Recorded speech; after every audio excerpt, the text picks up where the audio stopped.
In risky business, the Porsche 928 wasn't a sports car. It was a 3,300-pound paperweight on a Princeton application. It symbolized compliance. It was the car you drove to a board meeting to announce a 3% dividend. And then it became a distressed asset at the bottom of Lake Michigan. 4 years later, no man's land showed us the other side of the trade. In that world, Porsches weren't status symbols to be polished on Sundays. They were inventory. Raw materials for a much darker enterprise. Today, we drag Joel Goodson's polite commuter into that hostile world. We're stripping out the German over-engineering, swapping in American excess, and building the corporate raider that Ted Varig would have stolen twice. Swagger down the street with your red lips and funky beat. Hey there, car guys and movie buffs. Welcome to Reel Rides Reimagined. In this episode, we are using the Porsches of No Man's Land as motivation to reimagine the Porsche 928 from Risky Business. It's a mashup of two movies that have very little good to say about 1980s culture. But boy, do they have fun with the cars. Back in 1983, Risky Business looked like a teen sex comedy. But it was actually a documentary on early-stage capitalism. It wasn't about losing your virginity, it was about managing overhead. Joel Goodson starts as a kid terrified of a permanent record. By the end, he's a CEO managing supply chains, labor disputes, and cash flow problems. The movie hit like a tornado because it told us the quiet part out loud. The rules are optional if the profit margin is high enough. And at the center of it all was that Porsche. Remember, it was the Porsche crash diving into Lake Michigan that coerced Joel into finding his entrepreneurial side. That 928 wasn't just a car, it was a 1980s symbol. The golden ring that was just out of reach. I swear I lost life years when that car went splashing into Lake Michigan. But Risky Business isn't really a teen movie. It's an anti-morality tale. In the end, Joel gets away with it. He fixes the car, he gets the girl, and he gets into Princeton. He learns that if you risk the asset and win, you get rewarded. That is not a morality tale, but it is 1980s culture through and through. But while the movie says the car is the ultimate prize, looking at it today, the prize is kind of disappointing. Truth be told, it's boring. It's slow, it's underpowered. It kind of needs some work. Risky Business showed us the entrepreneurial path to getting what we want. No Man's Land reminds us that many people preferred shortcuts. If this movie tells us anything about the 1980s, is that the decade had a very flexible relationship with the rules. Greed is good wasn't just a movie quote. It was a mission statement. Into this world steps Benji Taylor, a gearhead cop chosen for the assignment specifically because he knows Porsches. He thinks he's infiltrating a car theft ring. What he actually crashes into is Charlie Sheen's Crash Course in Ethics, 1980s edition, a class where the final exam is multiple choice and all the answers are felonies. Sheen plays Ted Varig. He isn't a gritty criminal. He's a bored trust fund kid who steals Porsches not for the money, but for the rush. He's charming, dangerous, and untouchable. The movie flirts with every 1980s cliche.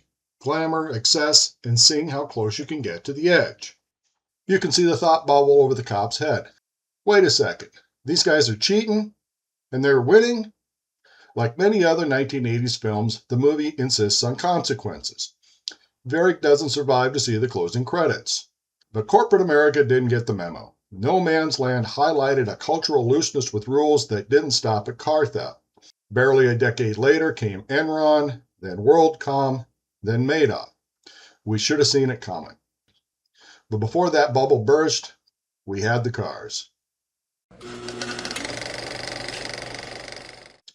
There's really only one car that matters in Risky Business, and it isn't the one most people think of when they think of Porsche. The car that splashes into Lake Michigan isn't a 911. It's a Porsche 928. Unlike the air-cooled rear-engine legends, the 928 was a radical departure. It was front-engine, water-cooled, and most importantly, a V8. In 1983, the 928 was Porsche's attempt at grown-up success. It wasn't rebellious, It was a car for executives. It's the perfect choice for Joel Goodson because he doesn't steal a raw driver's car. He borrows a symbol of authority. And that factory V8 is the loophole for our build. Swapping an LS into a Porsche isn't heresy. Sorry, purists. It's consistent with the car's DNA. Big torque up front, long-legged power. We're just replacing a complicated German V8 with a more pliable American one. Now, let's pop the hood on No Man's Land. That movie lied to us. The production couldn't afford to wreck real turbo 930s, so they did exactly what we're about to do. They built Frankenstein cars. They took cheaper base model 911s, slapped on fiberglass body kits, and stiffened the suspension to survive those brutal jumps into the LA drainage canals. The hero cars and the close-ups were real, but the cars doing the work, those were imposters. I'm taking that as permission to do the same thing.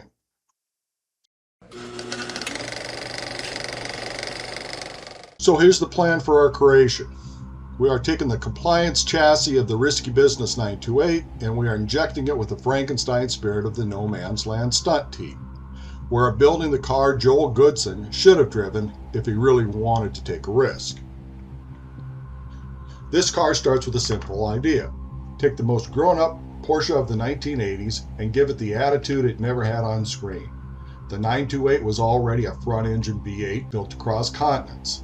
So instead of fighting the platform, we're going to lean into it. In 1979, the US spec 928 made 219 horsepower. That's barely enough to outrun a Honda Odyssey. We need to fix that. The internet says twin turbos giving 1,000 horsepower, but in a real garage, we choose reliability. The stock Porsche engine is heavy, complex, and expensive to fix. By swapping in a standard LS, we double the horsepower to 430. We actually save weight because we lose the overhead cams, and crucially, we can close the hood. This is a car built to be driven, not parked. The drivetrain is where the 928 gets tricky. The transmission is in the back, connected to the engine by a rigid torque tube. If we tried to swap the transmission, this becomes a 2-year project on its own. So we use a Renegade Hybrids adapter plate to bolt the Chevy engine directly to the Porsche torque tube. Whether we keep the automatic or the manual, the LS torque is the secret weapon. The 928 had very tall gearing for the Autobahn. The stock engine struggled to turn the gears, but the LS wakes them up. Suddenly, first and second gear pull like a freight train. For the body, we're going Outlaw, not cartoon. To get that No Man's Land look, we need width. But here's the hard truth for the home mechanic. No matter which wide-body kit you buy, you have to cut the metal. Once the saw touches the fender, there's no going back. We're adding a deep chin spoiler to plant the nose and a GTS-style wing for the rear. This is likely the biggest swing in our budget. Composite panels can range from $5,000 to $13,000, depending on fit and finish. The most dated part of the movie car was those flat 15-inch phone dial wheels. We're updating to massive 18-inch 3-piece rims. Think Meister S1s with a deep lip. To get them to fit, we need adjustable coilovers to stiffen the ride and adjustable control arms to dial in the negative camber. We need to tuck 12 inches of rubber behind those new fenders without rubbing. Now, the website is very clear about these wheels. They say they definitely do not fit a 1980s Porsche 928. The website wants me to buy 15-inch wheels. But that just ain't going to happen. What they don't know is that we own a cutting wheel and we ain't afraid to use it. For the interior, we keep it simple. Stock black leather, maybe refreshed with electric blue stitching to match the movie vibe. The hardest part isn't the upholstery, it's the wiring. Making 1979 German gauges talk to 2020's American ECU engineering is a nightmare. So budget time for a custom harness. We're trying to be budget conscious, but it is a Porsche. You can find a decent donor 928 for about $10,000. All we need is a solid shell with a salvageable interior. Now, truth be told, this build works great with a used LS. We are budgeting for that route because it's a huge money saver. Nonetheless, the LS engine and conversion kit is going to run us probably right around $7,000. The suspension and brakes, that's roughly another $8,000. Again, we're taking advantage of used Brembos if we can to keep the cost down. Now, those wide body panels and paint are the budget killers. I'm budgeting anywhere from $9,000 to $21,000 combined for panels, paint, and body. I mentioned the body work is the biggest variable in the budget, and here's why. On the left, we have this AIR kit. It's affordable, under $5,000 for the fenders and spoilers, but it's old school fiberglass. You're going to have to spend weeks sanding, filling, and making it fit. On the right is the Jacquemont kit from eBay. It's nearly $13,000, almost triple the price. Why? Because it replaces entire panels and fits better out of the box. In economics, they call that the time versus money trade-off. Do you pay $8,000 more for the parts, or do you pay yourself $0 an hour to sand fiberglass for a month? For this budget estimate, I'm giving us a range of costs. But if we go with the $5,000 kit, we're going to be dusty. If we are careful and source used parts and don't get carried away anywhere too much, this build lands between $52,000 and $68,000. That is steep for a project car, but for a reliable 430 horsepower wide body super Porsche that looks like it eats Ferraris for breakfast, I'd say that's a bargain. If we can build this Porsche right here for under $70,000, I'm in all day long. New 911s start in the six figures, so yeah, I'd be happy with this car for $70,000. Now here's the important part. This isn't a six-figure boutique Restomod, and it's not a fantasy build. This is what happens when someone with tools, time, questionable judgment decides a Porsche should be faster, louder than it ever really needed to be. In risky business, the 928 was borrowed status. In no man's land, cars were stolen identity. This build is kind of right in between.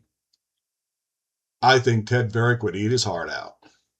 Swagger down the street with your red lips and funky beat. You better hold your head up to the sky. Well, that's it for this episode, folks.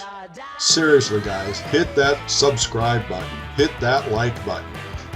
Tell me what I did wrong in the comments. See any mistakes in the AI cars? Let me hear about it. My wife ain't gonna let me build Jack until this channel starts making some dough. So we gotta get those numbers up. Anyway, thanks for watching. I really have a good time putting these things together. If you can't build, at least you can dream. Till next time, this is Diva, signing off.